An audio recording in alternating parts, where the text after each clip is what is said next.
वक्त बड़ी खबर आ रही है। संसद भवन में बीजेपी की बड़ी बैठक चल रही है। किरण रिजिजू इस बैठक को कर रहे हैं, जिसमें बीजेपी के सचेतक भी इसमें शामिल है। उनके साथ ये मीटिंग चल रही। इससे पहले व्हिप जारी कर दिया गया था बीजेपी के तमाम सांसदों को, क्योंकि आज लोकसभा में बिल पेश होना है, फिर कल 3 तारीख को राज्यसभा में बिल पेश होना है। तमाम सांसदों को कहा गया है आपको उपस्थित रहना जरूरी है।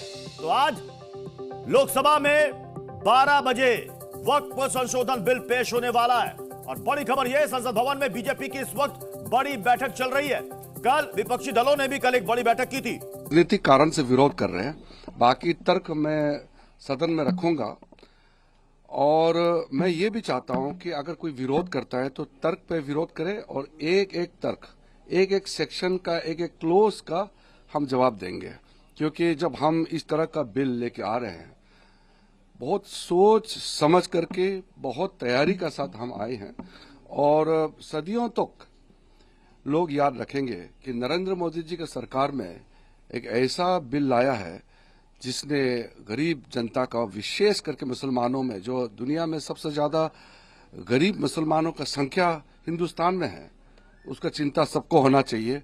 और ये चिंता नरेंद्र मोदी जी ने किया है, हमारा सरकार ने किया है।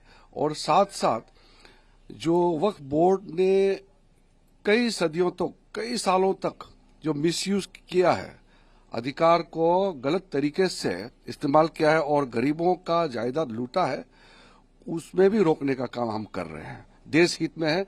और हम पुनः सब पॉलिटिकल पार्टी को अपील करते हैं कि देश हित में सब बिल को सपोर्ट करना चाहिए। अगर विरोध करते हैं तो तर्क रख के विरोध करें, ऐसे झूठे बातें करके विरोध ना करें। Certain organizations, certain political parties are still resorting to fear mongering. All India Muslim Personnel Law Board would be addressing a press conference. Yes, I am aware of that. Some of the leaders, including some of the religious leaders, are also misguiding the innocent Muslims. Misguidance leads to nowhere. It will be exposed, because a year back, same campaign was launched.